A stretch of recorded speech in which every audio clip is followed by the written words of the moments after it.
मंगलाचरण प्रारंभ करते हैं।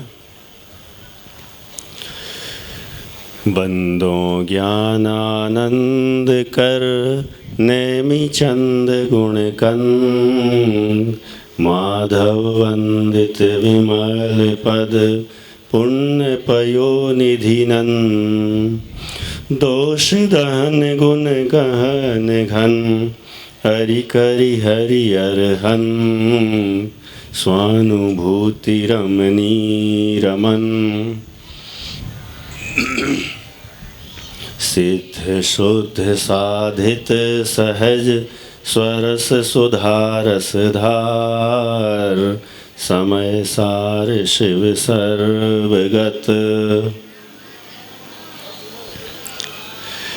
जैनी वाणी बोल हरणत विश्व प्रमाण, स्यात् पद मुद्रित अहेत हर, करहूँ सकल कल्याण। मैं नमो नगन जैन जन, ज्ञान ध्यान धन लीन।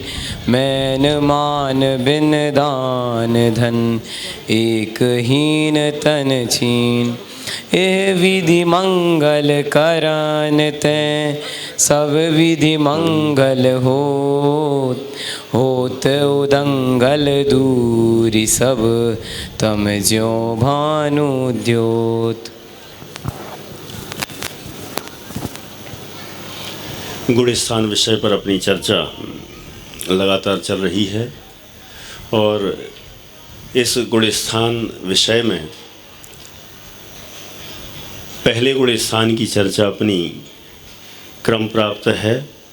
पहले गुणस्थान के विषय में हमने कल कुछ जानकारियां प्राप्त करने का प्रयास किया था। सबसे पहले हमने परिभाषा जानी। परिभाषा जानने के बाद मिथ्यात्व गुणस्थान के भेदों पर भी चर्चा करने का प्रयास किया। मिथ्यात्व गुणस्थान के भेदों में 2 भेद भी देखे और 5 भेद भी देखे। एकांत, विपरीत, विनय, संशय और अज्ञान, ऐसे 5 भेद जानने के बाद अब आगे बढ़ते हुए कुछ और बिंदुओं को अपन समझने का प्रयास करेंगे।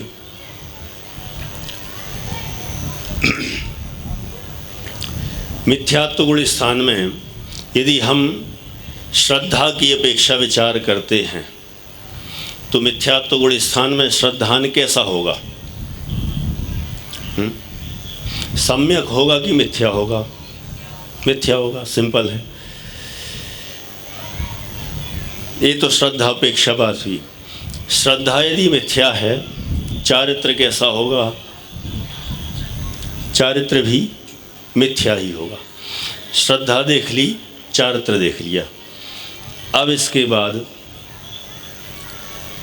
मिथ्यात्व गुण स्थान का हम काल समझने का प्रयास करेंगे। आज 2 टॉपिक ही इसमें अपन लेते हैं, मिथ्यात्व गुण स्थान का काल और काल के साथ मिथ्यात्व गुण स्थान का गमनागमन। ठीक है, आज भी थोड़ा समय धीमे धीमे बोलूँगा। ठीक है, मिथ्यात्व गुण स्थान का काल। मिथ्यात्व गुण स्थान का काल समझना है हमें। काल समझने का मतलब किसी जीव को मिथ्यात्व है तो वह मिथ्यात्व कब तक रहता है। कुछ जीव तो ऐसे हैं जिनका मिथ्यात्व अनादिकाल से है। कब से है? अनादिकाल से है। और कब तक रहेगा? नहीं, अब तो बोल सकते हैं ना। मैं कुछ जीवों का बोल रहा हूँ, अपना नहीं बोल रहा हूँ। अपना नहीं, कुछ जीवों का चलेगा ना। अनादि से है और कब तक? अनंत काल तक है। नवीन भाई, कब तक रहेगा? कई लोग मना कर रहे हैं अभी भी। देखो, मिथ्यात्व के काल को अपन 4 प्रकार से समझने का प्रयास करते हैं, 4 वैरायटी का। मिथ्यात्व का काल, पहला बिंदु, मिथ्यात्व अनादि अनंत भी रह सकता है। ठीक है, मिथ्यात्व अनादि अनंत भी रह सकता है। अभी किन का रह सकता है वो अपन बाद में देखेंगे।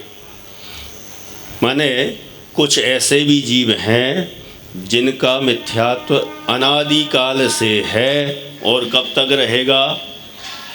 अनंत काल तक रहने वाला है। दूसरा नंबर पॉइंट, मिथ्यात्व का काल अनादि शांत भी होता है। कैसा होता है? अनादि शांत, अनादि काल से तो है लेकिन उसका शांत माने उसका अंत भी हो जाता है, इसलिए उसको कहा अनादि शांत। 2 पॉइंट हो गए, अनादि से है और उसका अंत भी हो जाता है, इसलिए मिथ्यात्व का काल अनादि शांत हुआ। तीसरा पॉइंट, सादि शांत। तीसरा पॉइंट क्या है? सादि शांत। सादि माने मिथ्यात्व की शुरुआत हुई है और शुरुआत होने के साथ उसका अंत भी होता है। कई लोगों को लग सकता है मिथ्यात्व की शुरुआत है, गंगवाल जी साहब, अटपटा तो नहीं लग रहा है किसी को? हाँ, ये मिथ्यात्व की शुरुआत भी हुई है और उसका अंत भी होता है। इस अपेक्षा से मिथ्यात्व का काल सादि शांत है। यदि अटपटा लग रहा हो तो इसकी थोड़ी सी व्याख्या कर लेते हैं, है ना? कैसे? मिथ्या दृष्टि 2 प्रकार के, एक होते हैं सादी मिथ्या दृष्टि, एक होते हैं अनादि मिथ्या दृष्टि। ये सादी मिथ्या दृष्टि कौन से? जिन्होंने कभी कम से कम एक आध बार भी सम्यक दर्शन प्राप्त कर लिया और सम्यक दर्शन प्राप्त करने के बाद फिर से मिथ्यात्व में आ गए। क्या कर लिया? सम्यक दर्शन प्राप्त कर लिया, मिथ्यात्व गया, सम्यक दर्शन प्राप्त हुआ तो मिथ्यात्व गया। अब मान लो उनका सम्यक्त छूट जाए, सम्यक्त छूटने के बाद कहाँ आएंगे वो? मिथ्यात्व में आए मान लो, तो मिथ्यात्व की नई शुरुआत हुई ना, फिर से शुरुआत हुई। इस अपेक्षा से अब मिथ्यात्व कैसा कहलाएगा? सादी। तो इसका मतलब मिथ्यात्व की नई शुरुआत भी हो सकती है। तो इस अपेक्षा से मिथ्यात्व सादी हुआ और फिर उसका अंत भी होना ही है। जिनका मिथ्यात्व सादी होता है उनके मिथ्यात्व का नियम से अंत भी होता है, क्योंकि वे जीव एक आध बार सम्यक्त प्राप्त कर चुके हैं और सम्यक्त जो प्राप्त करके वापस मिथ्यात्व में लौटे हैं प्रसन्न भाई, तो आगे भविष्य में कहाँ जाने वाले हैं? वे मोक्ष जाने वाले हैं। इसलिए उनका मिथ्यात्व है सादी शांत। 3 विवक्षाएं हो गई, बोलो।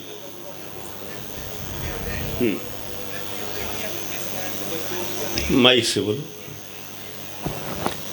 मतलब कि जो सादी मिथ्या दृष्टि है उसको सम्यक किस कारण से छूटा? मृत्यु होने के कारण या फिर क्योंकि उसका मोक्ष जाना तो निश्चित है क्योंकि सादी शांत है, तो सम्यक छूटा किस कारण से? अच्छा, इनका प्रश्न है कि जो सादी मिथ्या दृष्टि हुए हैं उनका सम्यक तो कैसे छूटा?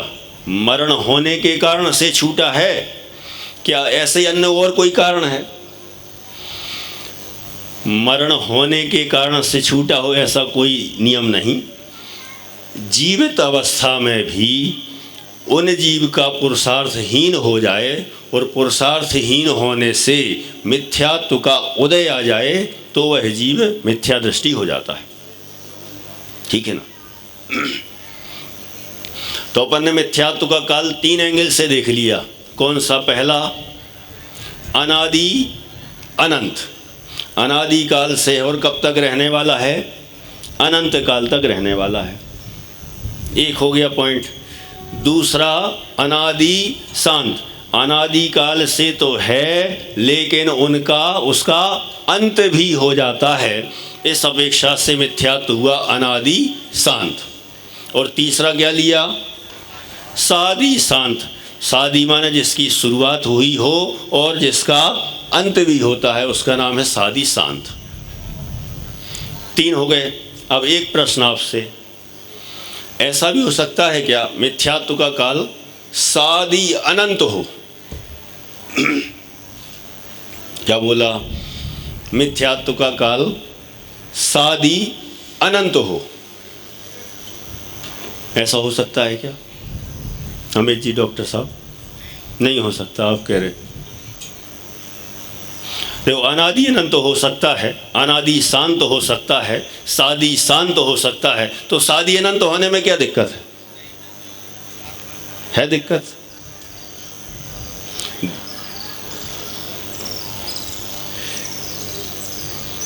दिक्कत है। क्या दिक्कत है? सादि जिसके मिथ्यात्व की शुरुआत हुई हो, उसके मिथ्यात्व का नियम से अंत होगा ही होगा। इसलिए ऐसा कभी नहीं हो सकता कि कोई किसी के मिथ्यात्व की शुरुआत हुई हो और अनंत काल तक मिथ्यात्व बना रहे, नहीं रहेगा। क्योंकि महेंद्र जी साहब, उसने एक बार सम्यक दर्शन प्राप्त कर लिया है, और सम्यक दर्शन जिस जीव ने कम से कम एक बार भी प्राप्त किया है, अब वह भले ही मिथ्यात्व में आ जाए तो भी वह संसार में अब रहने वाला नहीं है, वह जल्दी से जल्दी मोक्ष की प्राप्ति करेगा। इसलिए मिथ्यात्व का काल सादि अनंत नहीं हो सकता। तो 3 ही पॉइंट रहे फिर, अनादि अनंत, दूसरा अनादि शांत, और तीसरा सादि शांत। अब प्रश्न उठता है, किन जीवों की अपेक्षा से किन पर अपन लागू करें? इसमें अपन को समझना पड़ेगा जीवों के प्रकार कौन कौन से हैं। जीव के 2 प्रकार, कौन कौन से 2? भव्य और अभव्य। भव्य किसे कहते हैं? जिनको सम्यक दर्शनादि प्रकट करने की अथवा मोक्ष जाने की योग्यता होती है, उन्हें भव्य कहते हैं। और दूसरे कौन हैं? अभव्य। जिनमें सम्यक दर्शनादि प्रकट करने की अथवा मोक्ष जाने की योग्यता नहीं होती, उनको कहते हैं अभव्य। ठीक है, परिभाषा तो सरल है। क्या बोले? शक्ति रूप में माइक दो।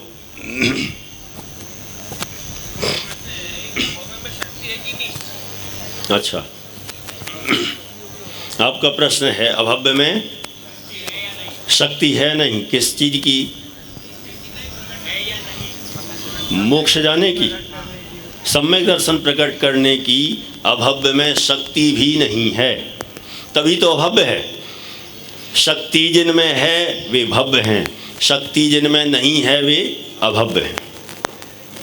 अब मेरा प्रश्न है छोटा सा, हम सभी यहाँ जितने बैठे हैं, इनमें से कितने भव्य हैं और कितने अभव्य हैं? कितने? कोई ऐसा है कि जो हाथ खड़ा करके बता सकता हो कि अभव्य वाला है?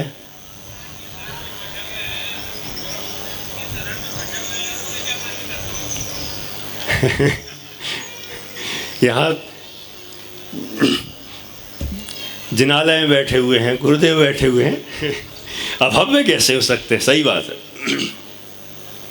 अभव्य का तो हमारे अंदर विकल्प भी नहीं होना चाहिए। अभव्य कोई हो ही नहीं सकता। वैसे ही पद्मनंदी पंचविंशतिका में कहा है ना, क्या कहा? तत्प्रति प्रीति चित्तेन येन वार्तापि ही श्रुता निश्चितम स भवेद भव्यो भावी निर्वाण भाजनम। कि जिसने तत्व की बात, आत्मा की बात कैसे सुनी है? प्रीतिपूर्वक, अति प्रीतिपूर्वक सुनी है।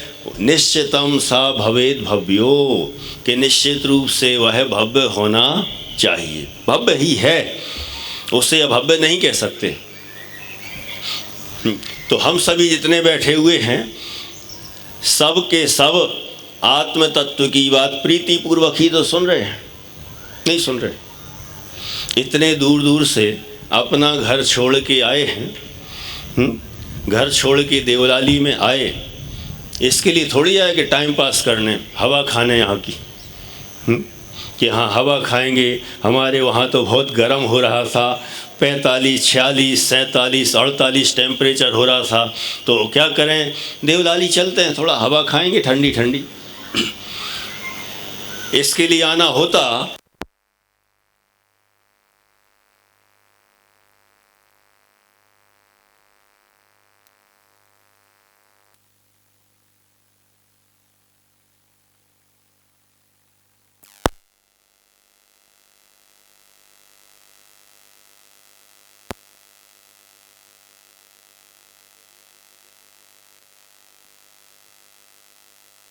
यहाँ कौन सी हवा खाने आए?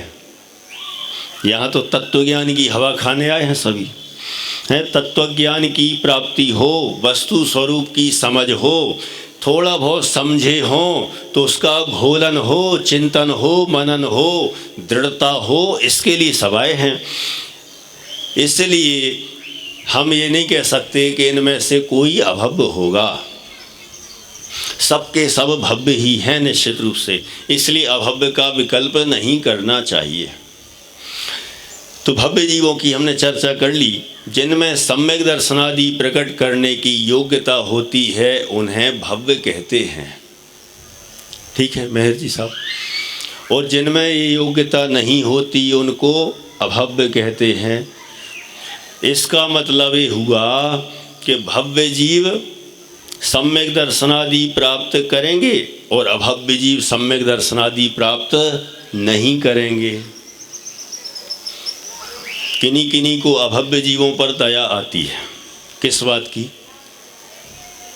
बेचारे, है ना प्रांजल, बेचारे अभव्य कभी भी सम्यक दर्शन प्राप्त नहीं कर पाएंगे, ऐसा लगता है। अभी अभव्यों पर दया ना करें। देखो अभव्यपना तो उनका पारणामिक भाव है, अनादि अनंत है, स्वाभाविक है।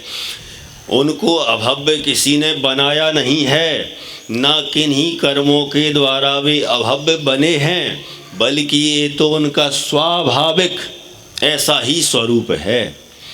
अरे जिनको अभव्यों पर दया आती हो, यदि अभी और सूक्ष्मता से सुनेंगे तो और ऐसा लगेगा कि अभव्यों पर दया तो छोड़ो, अभी किन्हीं किन्हीं को भव्यों पर भी दया आएगी। कैसे? भव्य जीव ही 3 प्रकार के। कितने प्रकार के? 3 प्रकार के। कौन कौन से 3? एक होते हैं निकट भव्य, एक होते हैं निकट भव्य, दूसरे होते हैं दूर भव्य, दूसरे नंबर के दूर भव्य, और तीसरे होते हैं दूरानुदूर भव्य। 3 प्रकार के भव्य, निकट भव्य, दूर भव्य और तीसरे दूरानुदूर भव्य। ये 3 देखें, तीनों का लक्षण जान लेते हैं। सबसे पहला कहा निकट भव्य। कौन होता है निकट भव्य? जो जल्दी से जल्दी कुछ ही भवों में मोक्ष जाने वाले हैं, उनको कहते हैं निकट भव्य। ठीक है, ठीक है। इसकी यदि और थोड़ी डिटेल में व्याख्या करें, जो संख्यात अथवा असंख्यात भवों में मोक्ष जाने वाले हैं उनको निकट भव्य कहते हैं। क्या बोले? जो संख्यात असंख्यात भवों में मोक्ष जाने वाले हैं उनको निकट भव्य कहते हैं। कोई ऐसे भी होंगे इसी भाव से मोक्ष जाएंगे, कोई अगले भाव से मोक्ष जाएंगे, कोई 10-20 भाव बाद मोक्ष जाएंगे, लेकिन जल्दी से जल्दी मोक्ष जाने वाले हैं उनको निकट भव्य कहते हैं। चंपला जी साहब है। और दूर भव्य कौन है? कौन है दूर भव्य? जो अभी नहीं, कब मोक्ष जाएंगे? अनंत काल तक, बहुत समय बाद मोक्ष जाएंगे, लेकिन जाएंगे जरूर। उनको कहते हैं दूर भव्य। दो हो गए। निकट भव्य जो जल्दी मोक्ष जाने वाले हैं वे निकट भव्य हैं मनीष जी, और जो कुछ बहुत समय बाद जाएंगे उनको क्या कहेंगे? दूर भव्य। और तीसरे एक और कहे, कौन से? दूरानुदूर। नाम ही क्या रखा? दूर से भी अति दूर, महादूर। ऐसे कौन?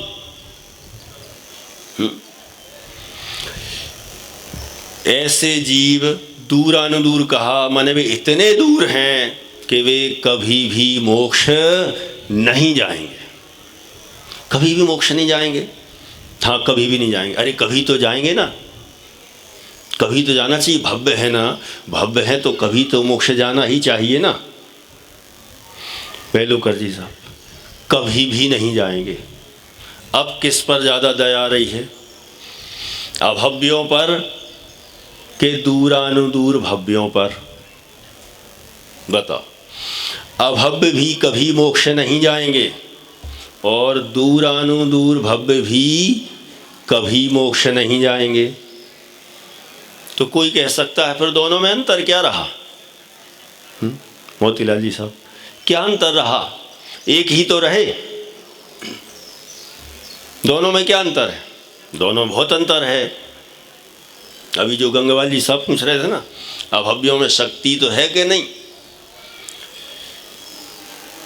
अभव्यों में तो शक्ति ही नहीं, और दूरानुदूर भव्यों में शक्ति तो है।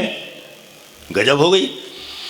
दूरानुदूर भव्यों में शक्ति है फिर भी मोक्ष नहीं जाएंगे, और अभव्यों में शक्ति ही नहीं फिर भी मोक्ष नहीं जाएंगे। तो कोई कहे शक्ति मिलने का नहीं मिलने का क्या फायदा हुआ? देखो, ऐसा होता है कि किन्हीं जीवों में अथवा किन्हीं चीज़ों में किसी चीज़ की शक्ति तो होती है लेकिन वो व्यक्त नहीं होती तो नहीं होती। काना पौड़ा होता है ना, सुना होगा सबने। काना पौड़ा पड़ा हाथ ज्यों चूसे तो रोवे, फैले अनंत जो धर्म ध्यान की भूमि विषय वो वे। फैले अनंत जो धर्म ध्यान की भूमि। काना पौड़ा है, उसमें पौड़ा गन्ना, उसमें गन्ना उगाने की शक्ति है कि नहीं? काना पौड़ा में गन्ना उगाने की शक्ति है कि नहीं? बताओ, है कि नहीं? कई लोगों को तो ये लग रहा होगा है ये काना पौड़ा क्या है। अब उसकी व्याख्या में नहीं जाते अपन नितिन भाई। काना पौड़ा ऐसा होता है कि जो खाएं चूसें तो स्वाद तो कुछ आता नहीं, बल्कि मुंह उल्टा खराब हो जाए। कोई काम का नहीं होता है, खाने के योग्य नहीं है, लेकिन जमीन में बो दिया जाए तो क्या होगा? गन्ना उगाएगा। और नहीं बोएंगे तो शक्ति तो उसमें गन्ना उगने की है, लेकिन लगाओ तभी तो काम होगा। ऐसा उसको निमित्त बने, ऐसा उसको संयोग बने तो काम हो जाए। लेकिन संयोग नहीं बने तो काना पौड़ा काना ही रहेगा जिंदगी भर हमेशा। ऐसे ही जो दूरानुदूर भव्य होते हैं उनमें शक्ति है किसकी? मोक्ष जाने की। मोक्ष जाने की शक्ति होने पर भी मोक्ष नहीं जा सकते। इसके लिए गौमठ सार जीव कांड में दोनों को समझाने के लिए बहुत अच्छा दृष्टांत दिया है। किसको समझाने के लिए? दूरानुदूर भव्य देवीलाल जी साहब और किस में? अभव्य में। दोनों में अंतर समझना हो। क्या अंतर है? दूरानुदूर भव्य को समझाने के लिए दृष्टांत दिया है विधवा स्त्री का। किसका? विधवा स्त्री का। और अभव्य के लिए दृष्टांत दिया है बांझ स्त्री का। क्या मतलब हुआ?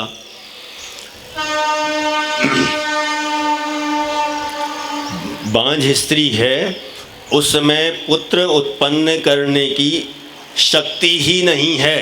किसमें? बांझ स्त्री में शक्ति ही नहीं है। ये दृष्टांत दिया अभव्य के लिए, उसके पुत्र कभी उत्पन्न हो ही नहीं सकता। और विधवा स्त्री का? विधवा स्त्री में पुत्र उत्पन्न करने की शक्ति है कि नहीं? है, लेकिन पति ही नहीं है, संयोग ही नहीं होगा तो पुत्र भी उत्पन्न कैसे होगा? ऐसे ही दूरानुदूर भव्य का भी ऐसा ही हाल है। उसको इस तरह का संयोग, इस तरह का नियोग नहीं होता कि जिससे वह सम्यक दर्शनादि प्राप्त कर सके। इसलिए दूरानुदूर भव्य और अभव्य को इस तरह से समझाया गया है।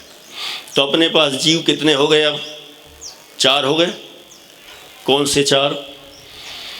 भव्य अभव्य 2 किए, फिर भव्य के भी 3 भेद किए। निकट भव्य, दूर भव्य, दूरानुदूर भव्य। अब अपन मिथ्यात्व का काल इनके अनुसार घटित करते हैं तो विषय एकदम पक्का होगा। कैसे घटित करें? बोलिए साहब।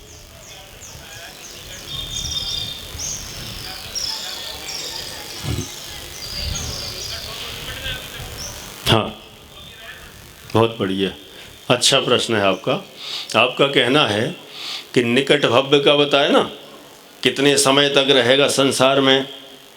संख्यात और असंख्यात भवों तक, उससे ज़्यादा नहीं।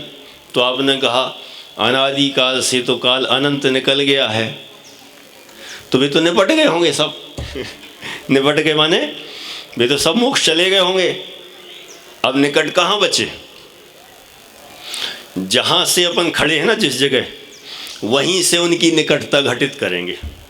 जहाँ हम जिस पोजीशन में हैं वहीं से उनकी निकटता। जो चले गए मोक्ष वो तो गए, लेकिन अब जो रहे उनमें जो संख्यात असंख्यात भवों में जो मोक्ष जाएंगे उनको निकट भव्य कहा जाएगा, और जो अनंत काल तक में मोक्ष जाएंगे उनको दूर भव्य कहा जाएगा। ठीक है? हाँ, वो तो निकट भव्य में ही है। अभी अपन इनमें घटित कर रहे हैं। आपका कहना है ये अर्धपुद्गल परावर्तन काल वाले निकट भव्य कहलाएंगे। वे तो सारे निकट भव्य ही हैं। अब अपन इनको, ये जो 4 प्रकार के जीव हैं, इनको अपन मिथ्यात्व का अपन ने 3 वैरायटी का काल देखा था। कौन सा 3? अनादि अनंत, अनादि शांत, सादि शांत। अब अपन इनको इनमें कन्वर्ट करके घटित करते हैं। कैसे? अनादि अनंत मिथ्यात्व का काल इन 4 प्रकार के जीवों में से किन किन का होगा? अब आप ही बता सकते हैं। बहुत बढ़िया। अभव्यों का और दूरानुदूर भव्यों का, इन जीवों का मिथ्यात्व का काल अनादि अनंत है। इनके बारे में अपन ज़्यादा चिंता ना करें। देखो, दूसरों की चिंता करने से कुछ मिलने वाला है नहीं, क्योंकि पर में हम कुछ कर नहीं सकते। कल ही अपन ने बहुत चर्चा की थी, पर में तो कुछ कर ही नहीं सकते। अपन तो यहाँ तक पहुँचे थे कि अपनी पर्यायों के भी फेर फार के करता नहीं हैं, तो पर में तो क्या विचारें। और दया करना बंद करो। दया करना बंद करो का मतलब निर्दयी हो जाओ, नहीं। दया करना बंद करने का अर्थ निर्दय नहीं होता। हमारे भगवान भी किसी पर दया नहीं करते, इसका मतलब निर्दयी है क्या है। हम दूसरे की चिंता ना करें कि अभव्यों का क्या होगा, दूरानुदूर भव्यों का क्या होगा। नितिन भाई, हम तो ये चिंता करें अपना क्या होगा। संसार में अनंत जीव हैं, अनंत अनंत जीव हैं। उनमें से कितनों को मोक्ष जाना है पता है? कितनों को? यदि थोड़ी सी कर्णानियों की अलग विधा में एंट्री करें, एक सुई के अग्रभाग पर कितने, एक सुई के अग्रभाग पर उसकी नोक पर कितने जीव होंगे पता है? कितने हैं? इतने अनंत हैं कि उसका पार नहीं है। अभी हम सुई की नोक की बात कर रहे हैं। सुई की नोक तो छोड़ो, जो एक निगोद का शरीर है ना, निगोद जीव का एक शरीर, उस शरीर में कितने जीव हैं? एक निगोद शरीर में एते जीव बखान, तीन काल के सिद्ध सब एक अंश प्रमाण। एक निगोद शरीर में इतने जीव हैं, तीनों कालों के सिद्ध ले लो तो भी वे बहुत कम पड़ेंगे। माने एक निगोद शरीर में इतने अनंत जीव हैं, वे ही खाली नहीं होंगे तो फिर पूरे लोकाकाश में ठसाठस भरे हैं, सब यहीं पड़े रह जाएंगे। अनंत जीव यहीं पड़े रह जाने वाले हैं, उनका मोक्ष नहीं होने वाला। पूरा ठसाठस लोक ऐसे ही भरा पड़ा रहेगा। अब बताओ किन किन पर दया करना।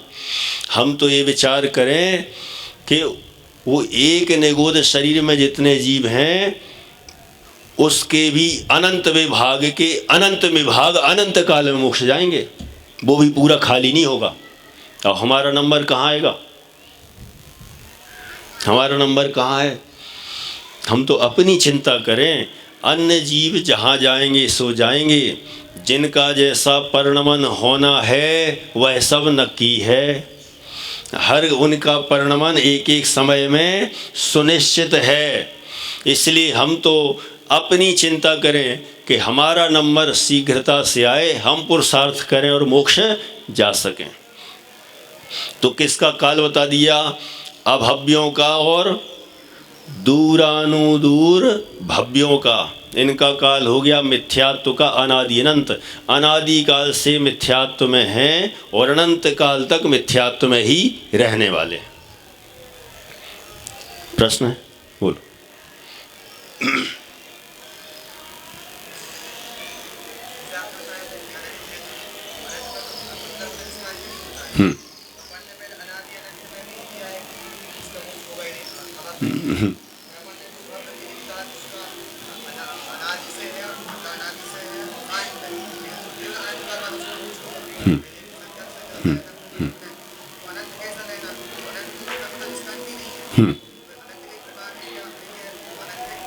बहुत अच्छा प्रश्न है।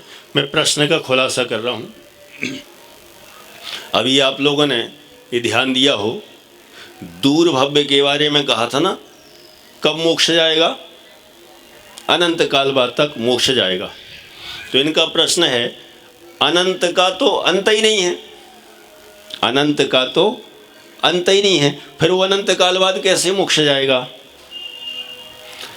अनंत के भी अनेक भेद हैं। सामान्य रूप से देखें अनंत के 9 भेद हैं। कितने भेद हैं? 9 भेद हैं। विस्तार से देखें तो अनंत के अनंत भेद होते हैं। और अनंत के साथ तो क्या गजब का सिस्टम है कि अनंत में अनंत का गुणा करो तो भी अनंत आता है, अनंत में अनंत का भाग दो तो भी अनंत आता है, अनंत में अनंत जोड़ो तो भी अनंत आता है। यहाँ तक तो ठीक। अब किसी को दिक्कत हो सकती है, प्रसन्न जी, अनंत में से अनंत घटा दो तो दौड़ली साहब, फिर तो जीरो होना चाहिए ना। अनंत में से अनंत घटा देंगे तब भी अनंत रहेंगे। अनंत की ऐसी वैरायटी है, इसलिए यहाँ जो अनंत लिया है वो वाला नहीं लिया है जो अक्षय अनंत वाला।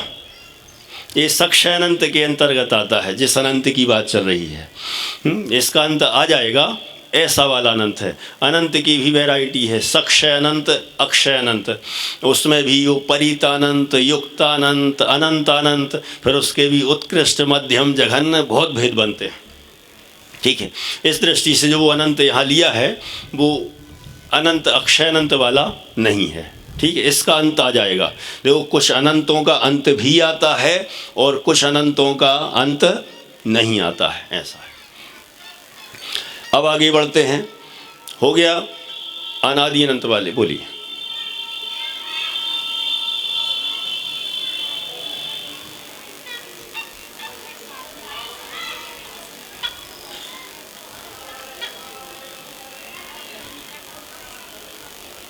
बहुत बढ़िया। एक और अच्छा प्रश्न आया, मैं समझ गया पूरा प्रश्न।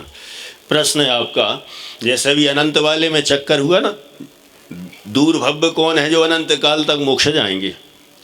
फिर निकट भव्य के बारे में क्या कहा, संख्यात और असंख्यात भव तक में मोक्ष जाएंगे। तो आपने कहा असंख्यात तो अनकाउंटेबल है, फिर उसका क्या होगा, वो भी तो असंख्यात है। असंख्यात अनकाउंटेबल है इस अपेक्षा से कि उसके लिए हमारे पास कोई गिनती नहीं है, लेकिन अंत तो है, अंत भी है।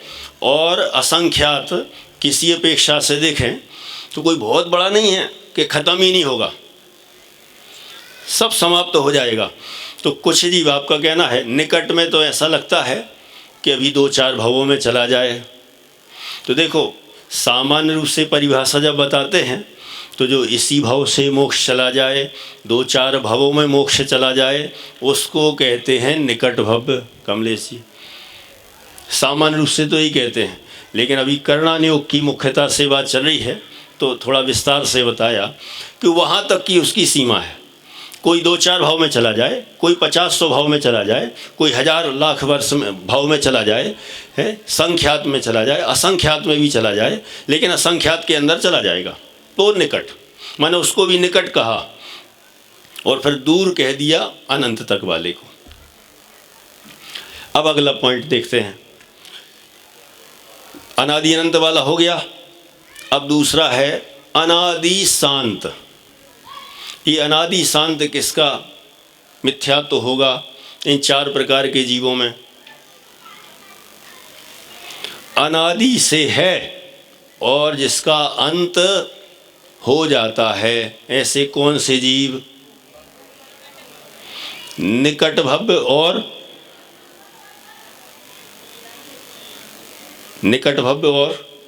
दूर भव्य। अनादि से उनका मिथ्यात्व है और उसका अंत भी नियम से होना ही है, इसलिए उनके मिथ्यात्व का काल हुआ अनादि शांत। क्लियर? अब एक और बचा, कौन सा? सादि शांत। ये किनका होगा? सादि शांत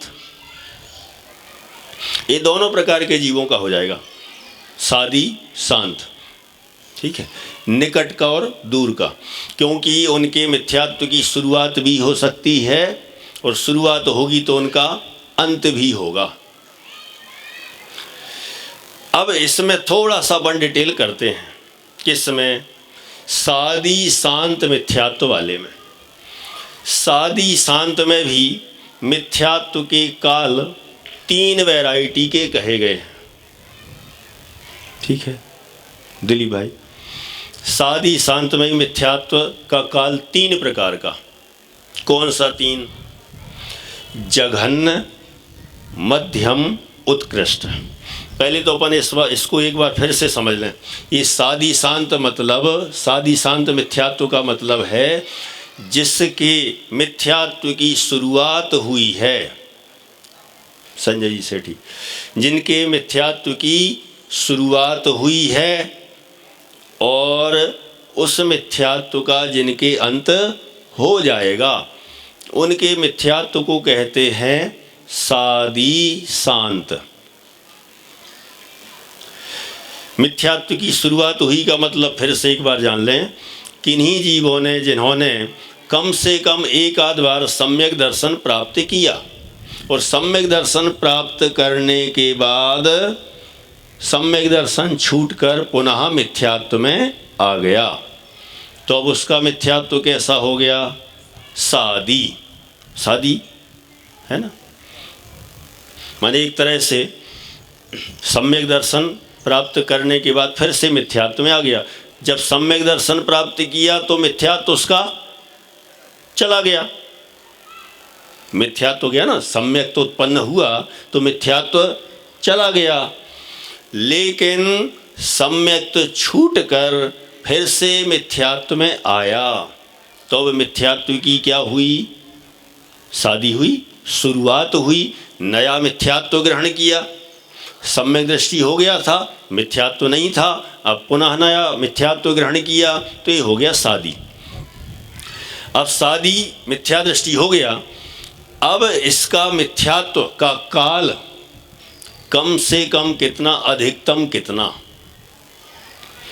कम से कम तो है अंतर मुहूर्त।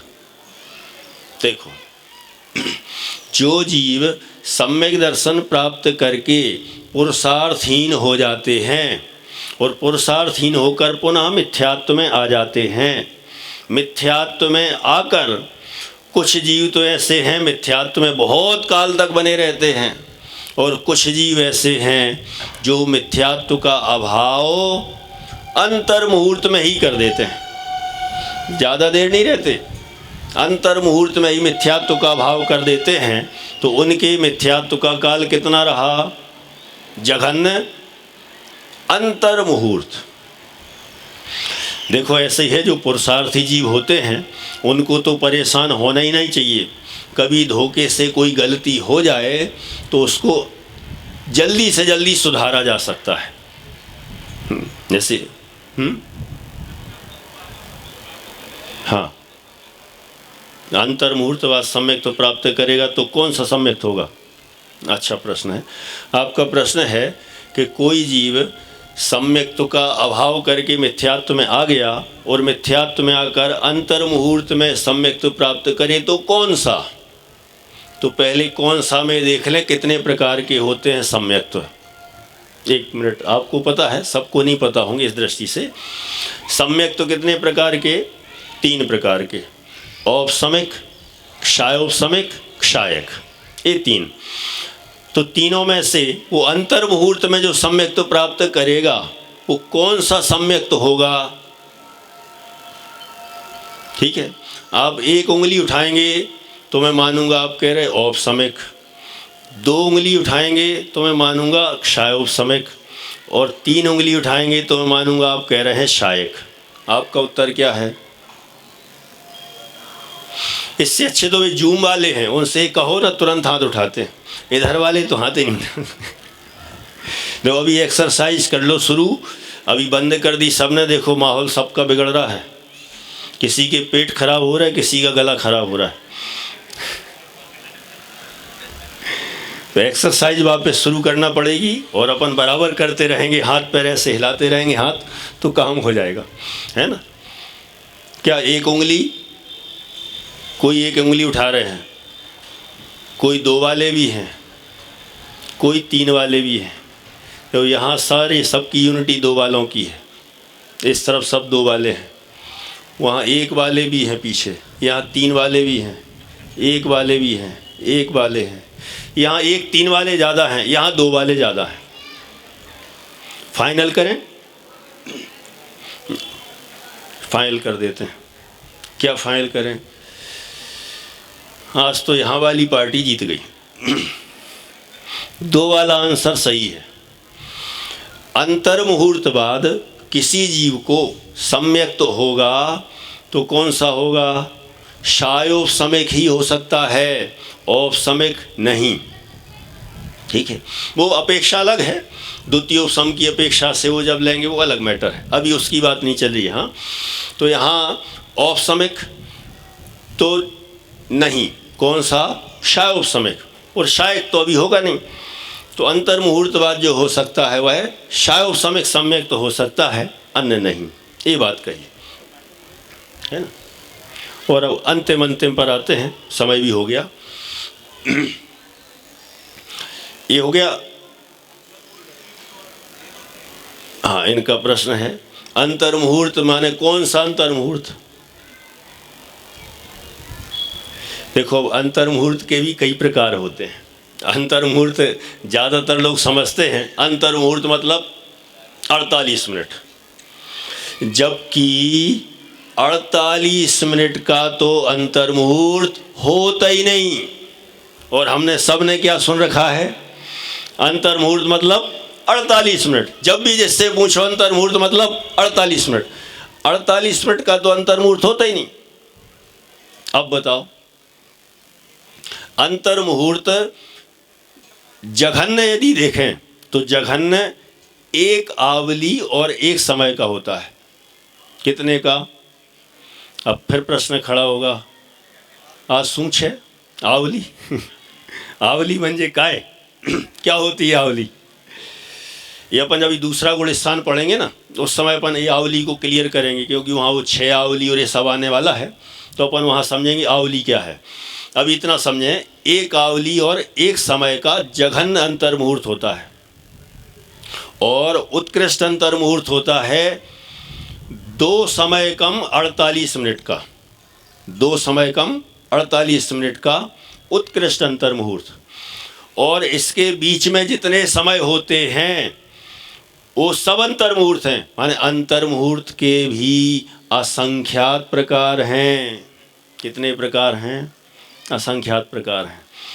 कोई कहेगा अनंत के अनंत प्रकार हैं, इसके असंख्यात प्रकार हैं। माने 1-2 कहो तो थोड़ा ध्यान रखें, सब जगह असंख्यात अनंत लगा देते हो।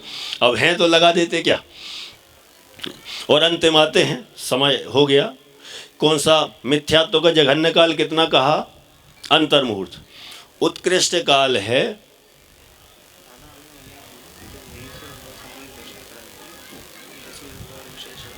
अच्छा, तो उसी बीच में क्या भक्ति हो जाएगी तो बीच में रोकना चाहिए क्लास में, तो बीच में चलो 10 मिनट, ठीक।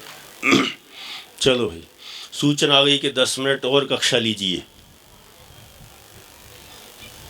ऐसा तो बहुत कम होता है, ज़्यादातर ऐसा होता है कि कक्षा का समय हो गया बंद। चलो, कई लोग कह रहे हैं भाग्य है, किन्हीं का दुर्भाग्य भी हो सकता है। वे सोच रहे होंगे कि कब छूटे, ये तो पता नहीं, बहुत भेद प्रभेद चल रहे हैं, हो ही नहीं रही, बस होने वाली है, 5 मिनट लेट हो गए, अब 10 मिनट और है। अच्छा, अभी गए लो, अब सूचना आ गई कि अब पूरा करना है। मैंने अपने हाथ में है क्या? अब भी एक समय पहले सूचना आई कि 10 मिनट और चलाओ, और अभी फिर सूचना आ गई कि नहीं अब समय हो गया। कुछ नहीं कह सकते, अपने हाथ में कुछ नहीं है। ऐसा जानकर अभी अपन जिस समय जो होना है वो नक्की है। हाँ जी साहब, बोलिए।